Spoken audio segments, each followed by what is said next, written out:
அனைவருக்கும் வணக்கம் நண்பர்களே. தமிழ்நாட்டில் உள்ள அரசு கலை மற்றும் அறிவியல் கல்லூரிகளில் இந்த கல்வியாண்டு, அதாவது 2024 to 25 கல்வியாண்டுக்கான யூஜி அட்மிஷன், அதை பற்றி தான் இந்த வீடியோவில் பார்க்க போகிறோம். இப்போ தமிழ்நாட்டில் பார்த்திங்கன்னா டோட்டலாக ஒரு 164 government arts and science college இருக்குது. ஒவ்வொரு காலேஜ்லேயும் பல விதமான யூஜி கோர்சஸ் இருக்குது.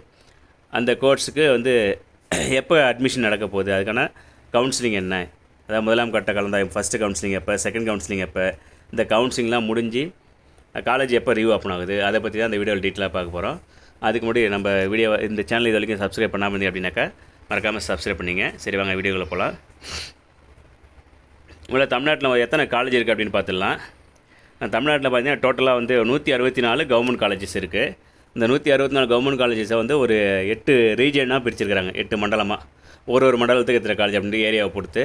இப்போ பாருங்க, சென்னை மண்டலம், சென்னை ஒரு ரீஜனு, அதுக்கப்புறம் கோயம்புத்தூர், தருமபுரி, அதுக்கப்புறம் பார்த்தீங்கன்னாக்கா சென்னை, கோயம்புத்தூர், தருமபுரி, அதுக்கப்புறம் திருநெல்வேலி, திருச்சி, தஞ்சாவூர், வேலூர், மதுரை, இந்த 8 ரீஜனாக பிரிச்சுருங்க. அப்போ சென்னை ரீஜனில் பார்த்தீங்கன்னாக்கா கிட்டத்தட்ட ஒரு 10 கவர்மெண்ட் காலேஜஸ் இருக்குது. கோயம்புத்தூர் ரீஜனில் பார்த்தீங்கன்னா அடுத்து அதை ஒரு ரீஜனுக்கு என்னென்ன காலேஜ் இருக்குன்னு கொடுத்துருக்காங்க பாருங்கள். இது எல்லாமே அந்த tngasa.in இந்த கவர்மெண்ட் வெப்சைட்டில் இருக்குது. சரிங்களா, அதில் நீங்கள் போய் பார்த்துக்கலாம் எந்தெந்த ரீஜனில் என்னென்ன காலேஜ் இருக்குன்னு. டோட்டலாக 8 ரீஜியன்: சென்னை, கோயம்புத்தூர், மதுரை, தருமபுரி, திருநெல்வேலி, திருச்சி, தஞ்சாவூர், வேலூர், மொத்தம் 8 மண்டலமாக பிரிச்சிருக்கிறாங்க. டோட்டலாக இங்கே பாருங்கள் 164 கவர்மெண்ட் காலேஜஸ் இருக்குது. சரிங்களா, இப்போ இந்த 164 கவர்மெண்ட் காலேஜில் இந்த கல்வியாண்டுக்கான யூஜி அட்மிஷன் நீங்கள் ஆன்லைனில் அப்ளை பண்ணலாம் அப்படின்னு ஏற்கனவே கவர்மெண்ட் அறிவிச்சிருக்கு. கடந்த ஒரு 3 ஆண்டில் பார்த்தீங்கன்னாக்கா நீங்கள் ஆன்லைனில் தான் நீங்கள் அப்ளை பண்ணணும். இதுக்கான யூஜி அட்மிஷன் உங்களுக்கு +2 மார்க்கு, உங்கள் கம்யூனிட்டி சர்டிஃபிகேட்டு, அதுக்கப்புறம் உங்கள் டிசி, உங்கள் பர்சனல் டீட்டெயில் எல்லாத்தையும் யூஸ் பண்ணி நீங்கள் ஆன்லைனில் அப்ளை பண்ணணும். சரிங்களா, இது ஆஃப்லைனில் கிடையாது, ஃபுல் அண்ட் ஃபுல் நீங்கள் ஆன்லைனில் அப்ளை பண்ணணும். ஆன்லைனில் அப்ளை பண்ணுறதுக்கு ஏற்கனவே பார்த்தீங்களா, இந்த கல்லூரி கல்வி இயக்கம், தமிழ்நாடு அரசு மற்றும் கலை மற்றும் அறிவியல் கல்லூரிகளில் இந்த இளநிலை மாணவர் சேர்க்கை 24-25க்கான ஒரு டீட்டெயில் வெளியிட்டிருக்காங்க. என்ன அப்படின்னா, உங்களுக்கே தெரியும், நீங்கள் ஆன்லைனில் அப்ளை பண்ணியிருப்பீங்க. ஆன்லைனில் அப்ளை பண்ணுறதுக்கான ஃபஸ்ட் டேட் பார்த்தீங்கன்னா 6/5/2020 அந்த டேட்டில் ஸ்டார்ட் ஆகி எப்போ முடிஞ்சு அப்படின்னா 20ஆம் தேதி இருந்துச்சு. அப்புறம் ஒரு 4 நாள் எக்ஸ்டெண்ட் பண்ணாங்க. 24/5/2024 அதோட முடிஞ்சு. அதுக்கப்புறம் ஃபர்தராக என்ன நடக்கும் அப்படின்ட்டு ஒரு ஷெட்யூல் மாதிரி அவங்களே கவர்மெண்ட் ரீஜனில் விட்டுருந்தாங்க. ஃபஸ்ட்டு என்ன அப்படின்னாக்கா, நீங்கள் அப்ளை பண்ணதுக்கப்புறமா 27ஆம் தேதி அந்த ரேங்க் லிஸ்ட்டு ஆன்லைனில் அந்தந்த கல்லூரிக்கு வெப்சைட்டில் அனுப்பப்படுன்னு சொல்லியிருந்தாங்க. எல்லா காலேஜுக்கும் போயிருக்கோம். 27ஆம் தேதி ஆன்லைனில் போயிருக்கோம்.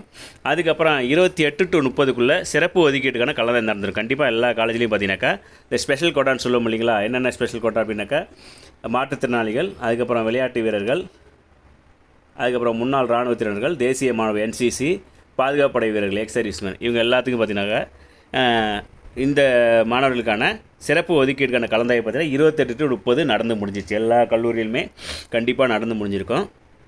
சிறப்பு ஒதுக்கீடு கலந்தாய்வு நடந்து முடிஞ்சதுக்கப்புறம் தான் அதுக்கப்புறம் ஜென்ரல் கவுன்சிலிங் நடக்கும் எல்லா காலேஜ்லேயுமே. என்னென்ன ஒரு காலேஜ்லேயும் பார்த்தீங்கன்னா ஏகப்பட்ட கோர்சஸ் இருக்குது. நீங்கள் ஆன்லைனில் அப்ளை பண்ணியிருப்பீங்க. ஒரே அப்ளிகேஷன்லேயே நீங்கள் எத்தனை காலேஜ்னால் நீங்கள் அப்ளை பண்ணலாம் அப்படின்னு கவர்மெண்ட் அனௌன்ஸ் பண்ணியிருக்கிறாங்க. அதிலே பார்த்தீங்கன்னா ஒரு காலேஜ்லேயும் பல விதமான கோர்ஸ் இருக்குது. ஃபார் எக்ஸாம்பிள், இப்போ ஒரு கோர்ஸ் எடுத்துக்கிட்டாலே அது Tamil medium, English medium, shift 1, shift 2 அப்படின்னு பல விதமாக இருக்குது. நீங்கள் உங்களுக்கு வேண்டிய கோர்ஸை நீங்கள் அப்ளை பண்ணியிருப்பீங்க.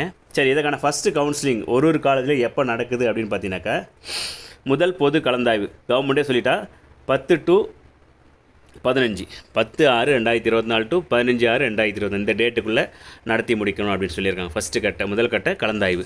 சரி, அதுக்கடுத்து 2ஆம் கட்ட கலந்தாய்வு எப்போ நடக்குது அப்படின்னாக்கா 24/6 to 29/6/2024 அவங்களே ஷெட்யூல் கொடுத்துட்டான். அப்போ இந்த பர்டிகுலர் டேட்டுக்குள்ளே அந்தந்த குறிப்பிட்ட கல்லூரிகளில் கலந்தாய்வு நடைபெறும். அதுக்கப்புறம் கலந்தாய்வு முடிஞ்சதுக்கப்புறமா மாணவர்களுக்கு, முதலாம் ஆண்டு மாணவர்களுக்கான வகுப்புகள் துவங்கும் நாள் பார்த்தீங்கன்னா 3/7/2024. இப்போ ஃபஸ்ட்டு கவுன்சிலிங் பார்த்தீங்கன்னா 10 to 15 ஜூன். செகண்ட் கவுன்சிலிங் பார்த்தீங்கன்னாக்கா 24 to 29. அதுக்கப்புறம் காலேஜ் ரீஓப்பன், அந்த ஸ்டூடெண்ட் ஃபஸ்ட் இயருக்கு காலேஜ் ஓப்பன் டேட் பார்த்தீங்கன்னாக்கா 3/7/2024. இது எல்லாமே ஒரு ஷெட்யூலாக போட்டு கொடுத்துருக்காங்க. சரி, இப்போ முதல் கட்ட கலந்தாய்வு ஒவ்வொரு காலேஜுக்கும் எப்போ நடைபெறும் அப்படின்னு நீங்கள் எப்படி தெரிஞ்சிக்கலாம் அப்படின்னாக்கா, 10ஆம் தேதி மேக்ஸிமம் ஸ்டார்ட் ஆகிடும் எல்லா காலேஜ்லேயும். 15ஆம் தேதிக்குள்ளே முடிச்சிடுவாங்க. ஃபஸ்ட்டு சயின்ஸு ஸ்டார்ட் பண்ணுவாங்க, அதுக்கப்புறமா ஆர்ட்ஸு, அதுக்கப்புறம் லாங்குவேஜஸ், தமிழ், இங்கிலீஷ், அந்த மாதிரி அந்த ஆர்டரில் தான் மேக்ஸிமம் ப்ரியாரிட்டி அந்த ஆர்டரில் நடக்கும்.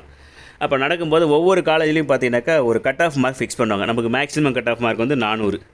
தமிழ் இங்கிலீஷ் விட்டுட்டு சயின்ஸுக்கோ அல்லது ஆர்ட்ஸுக்கோ பிகாம் பிபிஏ எல்லாத்துக்கும் பார்த்தீங்கன்னாக்கா நீங்கள் வந்து அதை பிஎஸ்சி அல்லது பிஏ பிகாம் பிபிஏ நீங்கள் எது எடுத்தாலும் சரி, பிஎஸ்சியில் எனி சயின்ஸ், பிஏவில் எனி ஆர்ட்ஸ், அப்புறம் பிகாம் பிபிஏ நீ எந்த கோர்ஸ் எடுத்தாலும் சரி தேர்ட் பார்ட் மார்க்கை மட்டும் எடுத்துவாங்க. தமிழ் இங்கிலீஷ் விட்டுட்டு மீதி இருக்க 4 மார்க் ஆட் பண்ணிப்பாங்க. அவங்க தேர்ட் பார்ட் என்ன இருக்கோ அந்த 4 பார்ட்டு மார்க்கை ஆட் பண்ணி 400க்கு கட் ஆஃப் போட்டிருப்பாங்க ரேங்க் லிஸ்ட்டு. அந்த ரேங்க் லிஸ்ட்டு காலேஜ் வந்திருக்கும். ஒவ்வொரு காலேஜ்லேயும் பார்த்தீங்கன்னாக்கா ஒரு 10ஆம் தேதி இப்போ சயின்ஸ் நடக்குது அப்படின்னாக்கா இந்த கட் ஆஃப்லேருந்து இந்த கட் ஆஃப் வரைக்கும் கூப்பிடணும் அப்படின்னு அவங்களே வந்து ஃபஸ்ட்டு கவுன்சிலிங்க்கு ஒரு மார்க் ஃபிக்ஸ் பண்ணியிருப்பாங்க. கண்டிப்பாக எல்லாருமே ஒன்றே கூட்டுற மாட்டாங்க கவுன்சிலிங்க்கு. அவங்க நம்பர் ஆஃப் அப்ளைங் கேண்டிடேட், அது அப்ளைங் கேண்டிடேட் எவ்வளோ இருக்காங்க அதை பேஸ் பண்ணி ஃபஸ்ட்டு கவுன்சிலிங்க்கு ஒரு ஃபஸ்ட்டு மார்க் 400லேருந்து 270 ஒரு 300 மார்க் வரைக்கும் கூப்பிடலாம்.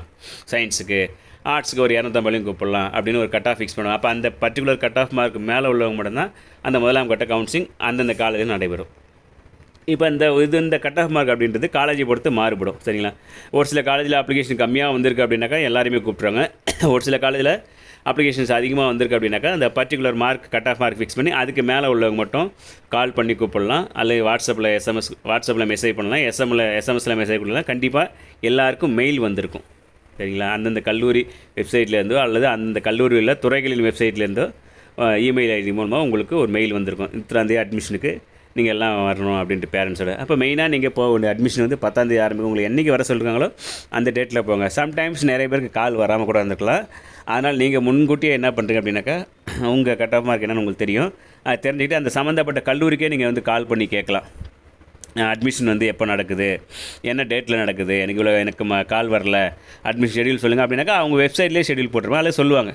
அல்லது ஒவ்வொரு கல்லூரியிலையுமே பார்த்தீங்கன்னாக்கா அந்த ரேங்க் லிஸ்ட்டு எப்பப்போ முதல்ல அட்மிஷன் நடக்குது அந்த அட்மிஷன் டீட்டெயில், அதுக்கப்புறம் அந்த ரேங்க் லிஸ்ட்டு ஃபுல் ரேங்க் லிஸ்ட்டுமே அந்த வெப்சைட்டில் போடணுன்னு கவர்மெண்ட் சொல்லியிருக்கு.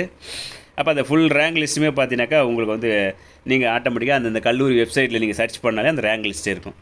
மெயினாக அந்த ரேங்க் லிஸ்ட் என்ன இருக்கும் அப்படின்னாக்கா உங்களுடைய பேர், உங்களுடைய அப்ளிகேஷன் நம்பரு, கம்யூனிட்டி, அதுக்கப்புறம் நீங்கள் எடுத்த மார்க்கு, நீங்கள் என்னென்ன கோர்ஸுக்கு அப்ளை பண்ணிடுறீங்க, உங்கள் மார்க் பேசிஸில் அந்த ரேங்க் லிஸ்ட்டை ரெடி பண்ணி விட்டுருப்பாங்க. சயின்ஸு, ஆர்ட்ஸு, அப்புறம் லாங்குவேஜ் அந்த அதில் அது கண்டிப்பாக எல்லா கல்லூரி வெப்சைட்லையுமே வெளியிட்டிருப்பாங்க. நீங்கள் எந்தெந்த கல்லூரியில் அப்ளை பண்ணியிருக்கீங்களோ நீங்கள் பார்த்து தெரிஞ்சுக்கலாம்.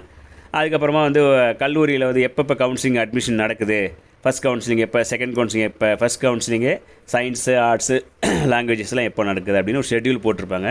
அந்த ஷெட்யூல் வந்து வெப்சைட்டில் விட்டுருக்கலாம், அல்லது அந்த கல்லூரியில் ஒரு பேனராக கூட வச்சுருக்கலாம், ஒரு சர்க்குலர் கூட விட்டுருக்கலாம், அல்லது பேப்பரில் கொடுக்கலாம். அப்போ இந்த சர்க்குலர், இந்த பேனரில் இருக்கிற விஷயம் அல்லது பேப்பர் இது மூலமாக தெரிஞ்சுட்டு கூட நீங்கள் கவுன்சிலிங் போகலாம். மறக்காமல் நீங்கள் கவுன்சிலிங் போகும்போது என்னென்ன கொண்டு போகணும் அப்படின்னா உங்களுடைய ஆன்லைன் அப்ளிகேஷன், அதுக்கப்புறம் பார்த்தீங்கன்னாக்கா உங்களுடைய 10th 12th 11th 12th mark sheet. இது வரைக்கும் 11th 12th கொடுக்கல அப்படின்னாக்கா அந்த கம்ப்யூட்டர் ஷீட்டு உங்கள் ஹெச்எம் சைன் பண்ணி கொடுத்துருப்பாங்க, அது எடுத்துகிட்டு போகலாம். அப்போ உங்களுடைய online application 10th 11th 12th mark sheet, உங்களுடைய ஒரிஜினல் டிசி, அதுக்கப்புறம் பார்த்தீங்கன்னாக்கா உங்களுடைய community certificate, Aadhaar, bank passbook, extra பார்த்தீங்கன்னா மறக்காமல் ஒரு சராசரி ஒரு 5 பாஸ்போர்ட் சைஸ் ஃபோட்டோ. அப்போ எல்லா ஒரிஜினலும் கொண்டு போங்க. அதுக்கான ஒரு 5 செட்டு ஜெராக்ஸும் கொண்டு போங்க. சரிங்களா? மறக்காமல் இதெல்லாம் அட்மிஷன் அன்றைக்கி நீங்கள் மறக்காமல் கொண்டு போக வேண்டிய டேட்டா. ஓகேங்களா? இது இல்லாமல் ஒரு காலேஜுக்கு சராசரியாக ஒரு 2500 இருக்கும் அட்மிஷன் ஃபீஸ். ஒரு 2 to 2500. கம்ப்யூட்டர் சயின்ஸ் டிபார்ட்மெண்ட் மட்டும்தான் கொஞ்சம் ஒரு 700 கம்மியாக இருக்கும் இந்த அமௌண்ட்டு. ப்ளஸ் உங்கள் பெற்றோரை மறக்காமல் அட்மிஷன் கூப்பிட்டு போங்க. நிறைய பேர் வந்து பேரண்ட்ஸை கூட்டியே போக மாட்டீங்க. அண்ணன், தங்கச்சி, அக்கா இல்லை யாராவது ஒருத்தர் கூப்பிட்டு போய் தர பெற்றோர் பேரண்ட்ஸ் அப்பா அம்மா இல்லாதவங்க நீங்கள் மற்றவங்க கூப்பிட்டு போகலாம். பட் பேரண்ட்ஸ் இருக்கணும், பேரண்ட்ஸை கூப்பிட்டு போங்க கண்டிப்பாக. இதுதான் அட்மிஷன் டீட்டெயில். அப்போ ஃபஸ்ட்டு கவுன்சிலிங் ஒரு குறிப்பிட்ட மார்க் வரைக்கும் கூப்பிட்ருப்பாங்க. அந்த மார்க்கு கீழே இருக்கவங்க செகண்ட் 2ஆம் கட்ட கலந்தாய்வுக்கு அழைக்கப்படலாம். சரிங்களா? அப்போ ஃபஸ்ட்டு கவுன்சிலிங் முடிஞ்சதுக்கப்புறம் அதாவது 10 to 15 ஃபஸ்ட் கவுன்சிலிங் முடிஞ்சிடும் எல்லா காலேஜ்லையுமே. முடிஞ்சதுக்கப்புறம் எவ்வளோ சீட்டு வேக்கன்சியாக இருக்குன்னு பார்ப்பாங்க. அதுக்கப்புறம் அந்த வேக்கன்சியை பொறுத்து செகண்ட் கவுன்சிலிங்கு ஒரு குறிப்பிட்ட மார்க் கட் ஆஃப் வரைக்கும் இறக்கி கூப்பிடுவாங்க. எல்லாருமே கூப்பிடலாம், அல்ல அதுக்கு ஒரு கட் ஆஃப் ஃபிக்ஸ் பண்ணலாம். அந்த பர்டிகுலர் கட் ஆஃப் மார்க் மேலே உள்ளவங்க அந்த கவுன்சிலிங் போய் அட்டன் பண்ணலாம். உங்களுக்கு கால் லெட்டரோ அல்ல அழைப்பு கடிதமோ அல்ல இமெயிலையோ அல்ல வாட்ஸ்அப் எஸ்எம்எஸ்லையோ இல்லை ஃபோன் தகவலுமோ வருதா பாருங்கள். வரலன்னா சம்மந்தப்பட்ட கல்லூரியில் நீங்களே வந்து நேரில் போய் பார்த்து தெரிஞ்சுக்கலாம். சரிங்களா? 10ஆம் தேதி தான் ஷெட்யூல் ஆரம்பிக்குது. அதுக்கு முன்னாடியே நீங்கள் வந்து தெரிஞ்சுக்கிட்டு அதுக்கேற்ற மாதிரி நீங்கள் கவுன்சிலிங்கு போகலாம். பட் கவுன்சிலிங் போகும்போது நான் இப்போ சொன்ன டீட்டெயில் அதெல்லாம் மறக்காமல் கொண்டு போங்க. சரிங்களா? இதெல்லாம் கொண்டு வந்தப்புறம் அதுக்கப்புறம் அங்கே கவுன்சிலிங்கில் மார்க் அடிப்படையில் கூப்பிட்டு வருவாங்க. உங்கள் மார்க் வரும்போது உங்களுக்கு என்ன கோர்ஸ் வேணும்னு கேட்கலாம். அன்றைக்கி சயின்ஸ் ஸ்ட்ரீம் நடந்துச்சு அப்படின்னாக்கா ஒரு maths, physics, chemistry, botany, zoology இருக்குது. நீங்கள் வந்து ஒரு 3 சப்ஜெக்ட் அப்ளை பண்ணியிருப்பீங்க. மேக்ஸ் ஒரு ஃபிசிக்ஸ் கெமிஸ்ட்ரி அப்ளை பண்ணியிருக்கலாம். அப்போ நீங்கள் போகும்போது கெமிஸ்ட்ரி இல்லாமல் இருக்கலாம். இப்போ மீதி மேக்ஸ் ஃபிசிக்ஸாக இருக்குனாக்கா நீங்கள் அதில் எது வேணாலும் நீங்கள் உங்களுக்கு எது தேவையோ இருக்குமோ அதை நீங்கள் சூஸ் பண்ணிக்கலாம். அப்போ அந்த டைமுக்கு நீங்கள் கவுன்சிலிங் போகும்போது உங்கள் மார்க்குக்கு நேராக என்ன கோர்ஸ் அங்கே இருக்கோ நீங்கள் அதை தான் எடுக்க முடியும். நீங்கள் அப்ளை பண்ண எல்லா கோர்ஸுமே எடுக்க முடியாது. அந்த மார்க்குக்கு அந்த டைமில் உங்கள் மார்க் ரேங்க் அடிப்படையில் என்ன கோர்ஸ் இருக்கோ அதை மட்டும் தான் நீங்கள் சூஸ் பண்ண முடியும். இல்லாத கோர்ஸை சூஸ் பண்ண முடியும். அதே மாதிரி நீங்கள் ஒரு கோர்ஸை சூஸ் பண்ணிட்டு அப்படின்னாக்கா அதுலேருந்து வேறு கோர்ஸுக்கு மாறுறதோ அல்லது வேறு மீடியத்துக்கு மாறுறதோ அல்லது வேறு காலேஜுக்கு மாறுறதோ அப்படின்றது முடியாத காரியம். அதனால் ஃபஸ்ட்டே கவுன்சிலிங் போகிறதுக்கு முன்னாடி தெளிவாக பிளான் பண்ணிங்க. எந்த கோர்ஸ் ஜாயின் பண்ண போகிறோம், எந்த காலேஜில் ஜாயின் பண்ண போகிறோம் அப்படின்னு தெரிஞ்சுக்கிட்டு இப்போ சொன்ன டாக்குமெண்ட் எல்லாம் மறக்காமல் எடுத்துகிட்டு போங்க. இவ்வளோ தான் அந்த யூஜி அட்மிஷன் ப்ரொசீஜர். சரிங்களா? அந்த பர்டிகுலர் டேட்டுக்கு அந்த டைமுக்கு முன்னாடி இப்போ ஒரு காலேஜுமே பார்த்தீங்கன்னாக்கா நார்மலாக ஒரு டைம் ஃபிக்ஸ் பண்ணியிருப்பாங்க. இந்த டைமுக்குள்ளே தான் வரணும், இத்தனை டாக்குமெண்ட் கொண்டு வரணும், இல்லை ஒரிஜினல் ப்ளஸ் எல்லாத்துலேயுமே 5 செட்டு ஜெராக்ஸ் போட்டுக்குங்க. அப்புறம் 5 ஃபோட்டோ கொண்டு போங்க. பேரண்ட்ஸை மறக்காமல் கூப்பிட்டு போங்க. இவ்வளோ தான் ஃப்ரெண்ட்ஸ் இந்த யூஜி அட்மிஷன் டீட்டெயில். மறக்காமல் சொன்ன டேட்டில் நீங்கள் யூஜி அட்மிஷன் கலந்துங்க. அந்த காலேஜில் கால் பண்ணி கேட்டுட்டு அதில் உங்களுக்கு அழைப்பு கடிதம் வரும். அதன் மூலமாக நீங்கள் வந்து கலந்துக்கலாம். Thank you to all. அதுக்கு முன்னாடி இந்த வீடியோ உங்களுக்கு பிடிச்சிங்க அப்படின்னாக்கா லைக் பண்ணுங்கள், கமெண்ட் பண்ணுங்கள், ஷேர் பண்ணுங்கள். மறக்காமல் இந்த சேனலை வந்து எல்லோரும் சப்ஸ்கிரைப் பண்ணுங்கள். Thank you to all.